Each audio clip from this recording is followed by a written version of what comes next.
All of our readings today have a heavy overtone of law and how we should live and work within our lives. And we have a hate-love relationship about law. And there's all different kinds of laws. If you have, the Jews talked about the 640 some precepts that you have to live, and people would kind of chuckle like this. Well, think about our tax code. Think about laws. And so we have that. And politics. Politics is all kinds of things. So probably the best definition that I've ever heard of politics is the art of looking for trouble, finding it everywhere, diagnose it incorrectly, and apply the wrong remedy. Probably the best ever to think about our political things. It comes from Groucho Marx. Our young people have no idea who that is, but it's there. God's law is designed to bring us into the city of God. And it's a law that we should love. And there are some laws that we love. How many people in here play golf? 1, 2. That's it? Oh my gosh, well, I can't see that far back.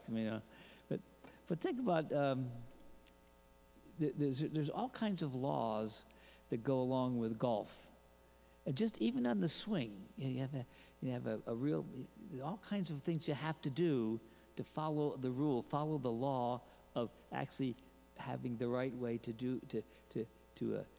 hit the ball. And the more we honor that, the better our game of golf will be. We have to love the law of golf. It's just the way it works, and that's true for any sport. We have to love the thing that makes it work. Well, the same thing is true as an analogy. It's there that when we do that, that's when we really have the freedom. If we go to golf and we don't do the right things and how it works, we're not going to be happy. But when we actually learn the law and love the law, in that's where our freedom is. But sometimes, when it comes to God's law, we kind of skew that a little bit. We don't always follow what that law is. And sometimes we just don't love the law of God. It gets in our way. It gets in all kinds of things that we don't put into practice. That's where we get into trouble. We say, well, if God were here and we talked to him, I'm sure I could talk God into doing it this way. Don't ever try that, though, okay? When you're standing right in front of God, don't try to talk it out, because he knows what works. He knows human nature better than we know it. And so we have to kind of look and see, am I really living the love of God? Am I kind of just not putting my effort in it because it's inconvenient? It's not fun sometimes. God's law is tough. It's hard. But he never backs away. When you look in the scriptures, he never backs away from his law. It's always there. Because God knows, he knows the path. He knows what happens when we don't do this, when we don't follow the Lord. And we had this whole list of things in the gospel today. Evil thoughts, unchastity, all these things. They come from us. It comes from inside of us.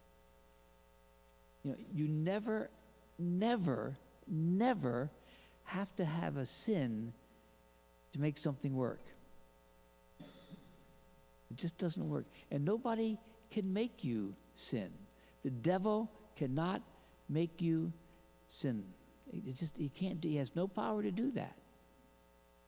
When we sin, it's our choice.